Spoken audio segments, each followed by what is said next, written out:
السلام علیکم ورحمۃ اللہ وبرکاتہ۔ بسم اللہ والحمد للہ والصلاة والسلام علی رسول اللہ، اما بعد قال اللہ تبارک وتعالی بل احیاء ولکن لا تشعرون، صدق اللہ العظیم۔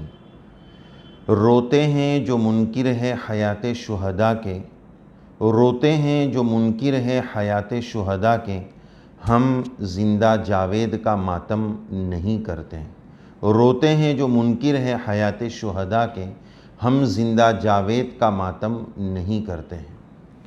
محترم ناظرین و سامعین، آج کی اس اہم مجلس میں ہم ایک اہم عنوان لے کر حاضر ہوئے ہیں۔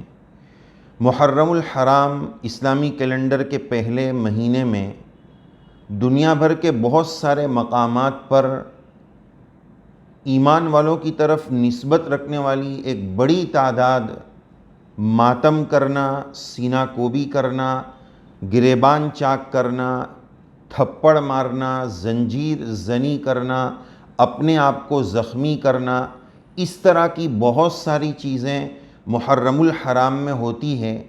آج ہم قرآن مجید اور احادیث مبارکہ اور شریعت کی روشنی میں اس بات کی وضاحت کرنا چاہتے ہیں کہ اسلام میں اس کی کیا حقیقت ہے اور شریعت اور کتاب و سنت میں اس کا کیا ثبوت ہے۔ اس تعلق سے آج ہم تفصیلی بات آپ کی خدمت میں پیش کرنا چاہتے ہیں۔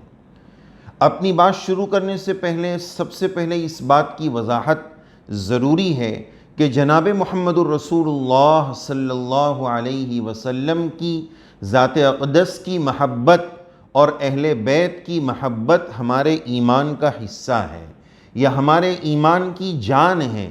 رسول اللہ صلی اللہ علیہ وسلم کی محبت فرض عین ہے، اہل بیت کی محبت ہمارے ایمان کا حصہ ہے۔ اس کے باوجود یہ تمام چیزیں جو سینہ پیٹنا، ماتم کرنا، زنجیر زنی کرنا، یہاں تک کہ اب چونکہ یوٹیوب کی دنیا ہے، سوشل میڈیا کی دنیا ہے، معصوم بچوں کو زخمی کیا جاتا ہے، آگ اور انگارے پر چلانا، یہ بہت ساری چیزیں آج عالم اسلام میں عام ہوتی جا رہی ہے، اور سوشل میڈیا پر اور یوٹیوب پر اس طرح کی بہت ساری ویڈیوز کی بھرمار ہے۔ تو اس تعلق سے کچھ ہدایات پیش خدمت ہیں۔ سب سے پہلی بات اس سلسلے میں یہ عرض کرنا ہے کہ اسلام میں اس کا کوئی ثبوت نہیں ہے، شریعت میں اس کا کوئی ثبوت نہیں ہے۔ یہ تمام تر باتیں اسلامی تعلیمات کے سراسر خلاف ہے، کتاب و سنت کے بالکل اپوزٹ ہے، شریعت میں اس کا کوئی ثبوت نہیں ہے۔ اس تعلق سے پہلی بات ہم یہ عرض کرنا چاہیں گے کہ اسلام میں سوسائیڈ اور خودکشی حرام ہے۔ تو جس طرح اپنی پوری باڈی کو ہلاک کرنا، سوسائیڈ کر لینا یہ حرام ہے، اسی طرح اپنے پارٹس آف باڈی کو زخمی کرنا، پیٹنا، کوٹنا، جان بوجھ کر خون نکالنا، یہ چیزیں بھی حرام ہیں، جائز اور درست نہیں ہیں۔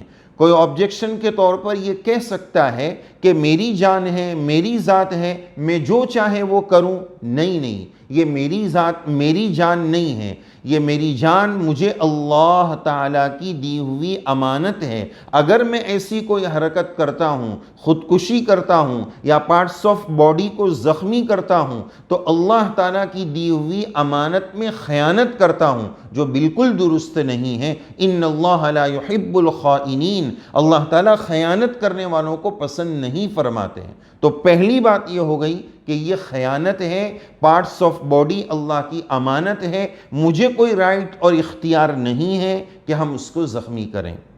دوسری بات یہ عرض کرنی ہے کہ احادیث مبارکہ کی روشنی سے یہ بات ثابت ہوتی ہے کہ اس طرح کی بہت ساری چیزیں، ماتم کرنا، چہرے پر مارنا اور آرٹیفیشل غم منانا، غم تو ایک نیچرلی چیز ہے، لیکن بناوٹی طور پر اس کو کرنا، یہ شریعت میں اس کا کوئی ثبوت نہیں ہے، بلکہ حدیث پاک میں رسول اللہ صلی اللہ علیہ وسلم نے ایسے اعمال کرنے والوں اور ایسی حرکتیں کرنے والوں کے تعلق سے اس بات کی وضاحت فرمائی کہ فلیس منا، ان کا ہم سے کوئی رابطہ نہیں، وہ ہم میں سے نہیں ہیں، وہ ایمان والوں میں سے نہیں ہیں۔ کتنی سخت بات ہے۔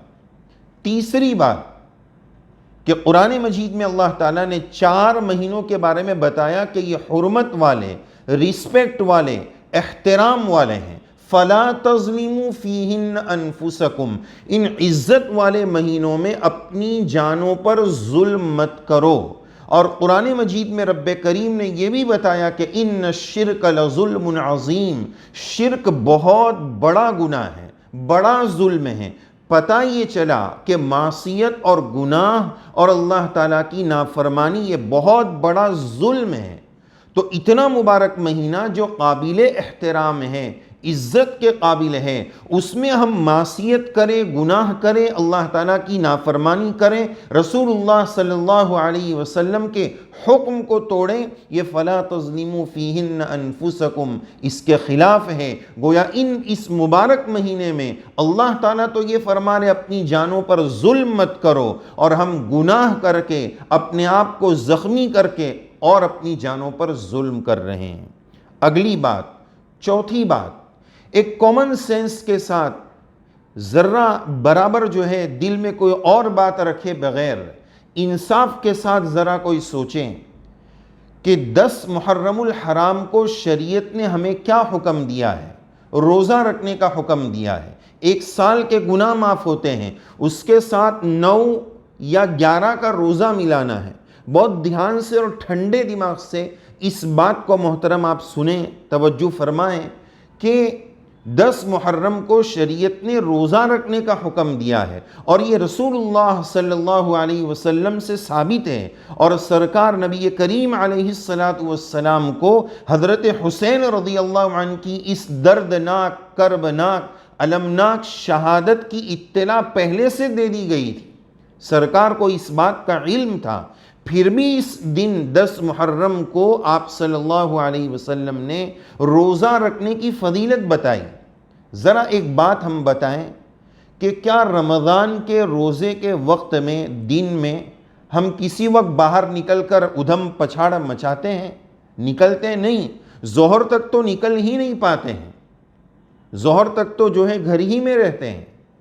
تو کس طرح یہ ہو سکتا ہے کہ ایک طرف روزے کا حکم دیا جائے، شریعت تو روزے کا حکم دے رہی ہے، اور ہم ادھر کھچڑا کھچڑی، شربت اور پتہ نہیں کیا ادھم پچھاڑ مچا رہے ہیں اور اس طرح کی چیزیں کر رہے ہیں؟ تو ذرا سوچیں کہ کیا یہ دونوں میں کوئی میچنگ ہے؟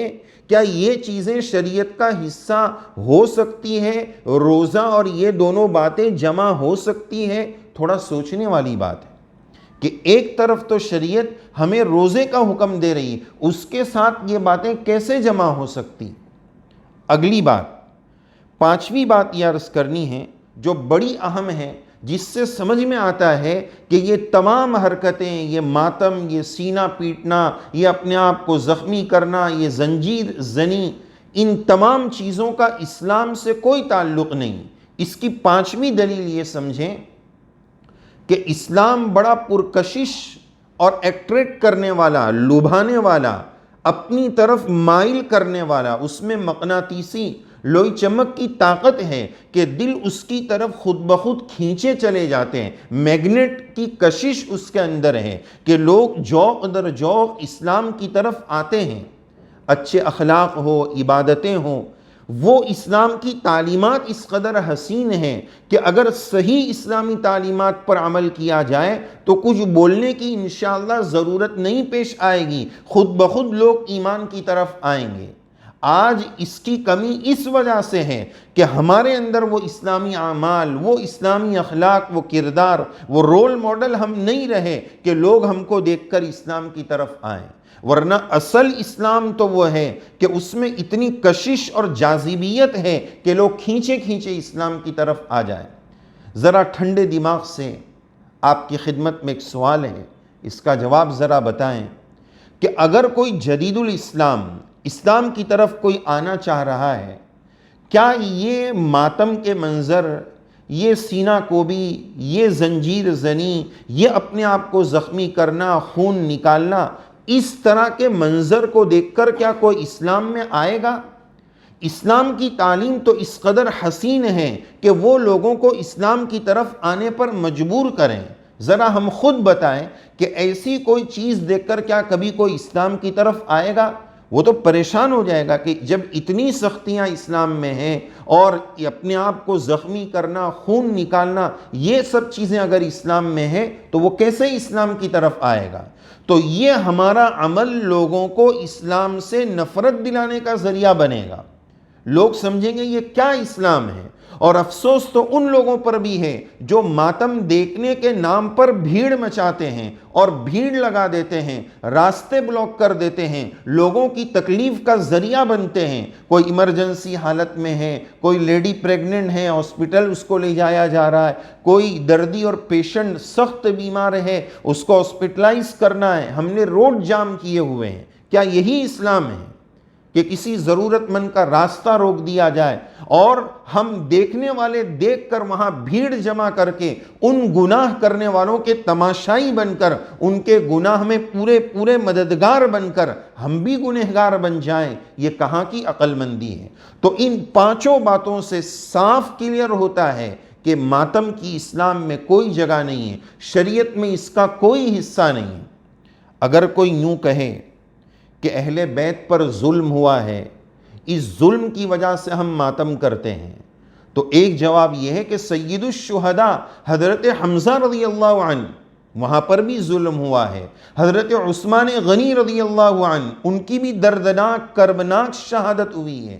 اسی طرح خود حضرت حسین رضی اللہ عنہ کے بھائی جان حضرت حسن رضی اللہ عنہ کو زہر دے کر مارا گیا ہے۔ ہماری تو پوری داستان اور ہسٹری اور تاریخ اہل بیت اور انبیاء کرام علیہم السلام کی قربانیوں سے بھری پڑی ہے۔ انبیاء کرام علیہم السلام پر کیا کیا حالات آئے، اشد الناس بلان، سخت ترین حالات آئے، آرے سے چیر دیا گیا، اس طرح کے بھی سخت ترین حالات آئے۔ تو ہماری تو پوری داستان ہے، اہل بیت کے مظالم تو سال بھر کے بہت سارے دنوں میں ہیں، تو پھر محرم کو خاص کرنا، انہی دنوں کو خاص کرنا، یہ کیسے ہو سکتا ہے؟ لہذا یہ ایسی چیزیں ہیں جس کا اسلام سے کوئی تعلق نہیں۔ دوسری بات اس سلسلے میں یہ بھی عرض کرنی ہے کہ بعض لوگ ماتم پر استدلال کرتے ہیں حضرت یعقوب علیہ السلام کے عمل سے، کہ انہوں نے فرمایا تھا یا اسفا علی یوسف، یہاں سے استدلال کرتے ہیں، ہائے یوسف کی جدائیگی پر افسوس۔ اس سے ماتم کی دلیل نہیں ہو سکتی ہے۔ اسی سورہ یوسف میں ایک لفظ ہے فَوَّ کَظِيمٌ، حضرت یعقوب علیہ السلام کو حضرت یوسف علیہ السلام کی غمی کا، جدائیگی کا اتنا غم تھا کہ وہ غم پیتے تھے۔ وہ آرٹیفیشل غم نہیں مناتے تھے کہ سینہ پیٹ رہے ہیں، زخمی کر رہے ہیں، اتنا رونا آتا تھا، مصنوعی نہیں تھا۔ حضرت یعقوب علیہ السلام کا وہ غم نیچرلی تھا، ان کا رونا اتنا تھا، وہ نیچرلی تھا۔ وَبِيَضَّتْ عَيْنَاهُ مِنَ الْحُزْنِ، اس غم کی وجہ سے یعقوب علیہ السلام کی آنکھیں جاتی رہی تھی۔ فَوَّ قَظِيم کا لفظ بتا رہا ہے کہ ان کا وہ غم نیچرلی تھا، بناوٹی نہیں تھا۔ تو یہ کوئی دلیل نہیں ہے کہ ماتم اور اس طرح اپنے آپ کو زخمی کرنے پر یہ کوئی دلیل نہیں ہے۔ بس آخری بات اس سلسلے میں یہ ہے کہ اصل اہل بیت کی محبت کا تقاضا اور رسول اللہ صلی اللہ علیہ وسلم کی محبت کا اصل تقاضا اتباع کرنا ہے، فالو کرنا ہے۔ خود رسول اللہ صلی اللہ علیہ وسلم نے اس عمل سے منع فرمایا ہے۔ بلکہ تاریخی روایات اگر دیکھی جائے تو حضرت حسین رضی اللہ عنہ نے شہادت سے پہلے اپنی بہن کو پیاری بہن فرما کر اس بات کی ممانعت اور روک لگا دی تھی کہ میرے بعد سوگ مت منانا۔ خود حضرت حسین رضی اللہ عنہ کی تعلیمات کے خلاف ہیں۔ ہم محبت کے بڑے بڑے دعوے کریں، صرف دعویٰ کافی نہیں، شو بازی کافی نہیں، عمل کے میدان میں آنا پڑے گا اور نبی کریم صلی اللہ علیہ وسلم اور اہل بیت کی تعلیمات پر ہمیں عمل کرنا پڑے گا۔ روتے ہیں جو منکر ہے حیات شہداء کے، ہم زندہ جاوید کا ماتم نہیں کرتے۔ قرآن مجید نے تو شہداء کو زندہ قرار دیا ہے۔ تو بہرحال اصل چیز اتباع ہے۔ ضرورت ہے اس بات کی کہ ہم رسول اللہ صلی اللہ علیہ وسلم اہل بیت کے نقش قدم پر چلیں۔ کیا نبی کریم صلی اللہ علیہ وسلم کی پوری لائف اور حیات طیبہ میں، سیرت کی کوئی کتاب میں، حدیث پاک کی کوئی کتاب میں یہ بات ملتی ہے کہ سرکار نے اس طرح ماتم فرمایا ہو، غم منایا ہو، یا خود حضرت حسین رضی اللہ عنہ سے ایسی کوئی بات ملتی ہے؟ بلکہ اس کی ممانعت مل رہی ہے۔ تو بہت پیار کے ساتھ، بہت محبت کے ساتھ ایسے کام ہم کیوں کریں جس سے ہمارا اسلام بدنام ہو؟ لوگ کیا سوچیں گے؟ لوگوں کو تکلیف کا ہم ذریعہ بنیں؟ اس طرح کی چیزوں سے ہمیں اپنے آپ کو بچانے کی ضرورت ہے، خود بھی سمجھنے کی ضرورت ہے، ٹھنڈے دماغ سے سمجھنے کی ضرورت ہے، پیار اور محبت اور اکرام کے ساتھ جو ہم سے سمجھنا چاہیں ان کو بھی سمجھانے کی ضرورت ہے۔ فرقہ بازی ہمیں نہیں کرنا ہے، لڑائی جھگڑے نہیں کرنا ہے۔ لست علیہم بمسیطر، ہم ان پر کوئی داروغہ بنا کر نہیں بھیجے گئے۔ وما علینا الا البلاغ، ہمارا کام صرف پہنچا دینا ہے۔ لیکن محرم الحرام کے مبارک مہینے میں یہ بھی ہوتا ہے کہ اس طرح کی صحیح باتیں سمجھانے اور نہ سمجھ پانے کی وجہ سے مسلمانوں میں اور بہت سارے لوگوں میں آپس میں لڑائی جھگڑے ہوتے ہیں، خون خرابے ہوتے ہیں، اور کیا کیا ہوتا ہے۔ یہ عزت والا مہینہ ہے۔ کفار اور مشرکین بھی اس دور میں اس مہینے میں لڑائی جھگڑے اور قتل و قتال نہیں کرتے تھے، اور مسلمان اس مہینے میں فرقوں کے نام پر اس طرح کی چیزیں کریں تو یہ بالکل مناسب نہیں ہے۔ دعا کیجئے اللہ تعالی ہم سب کو دین کی صحیح سمجھ نصیب فرمائے، اہل بیت اور نبی کریم صلی اللہ علیہ وسلم کی وہ سچی محبت عنایت فرمائے جو اللہ تعالی ہم سے چاہتے ہیں، اہل بیت ہم سے چاہتے ہیں۔ شو بازی، بناوٹی والی، مصنوعی اور آرٹیفیشل محبت نہ ہو، سچی محبت جو دل میں ہوتی ہے، جو اتباع پر اور نقش قدم پر چلنے پر مجبور کرتی ہے۔ اللہ تعالی ہمیں ایسی محبت نصیب فرمائے، حالات کو درست فرمائے۔ ہم مبتلا ہے مصیبتوں میں حکم الہی توڑ کر، ہم مبتلا ہے مصیبتوں میں حکم الہی توڑ کر، عزت کیسے ملے گی سنت نبی کی چھوڑ کر؟ آمین یا رب العالمین۔ وآخر دعوانا ان الحمد للہ رب العالمین۔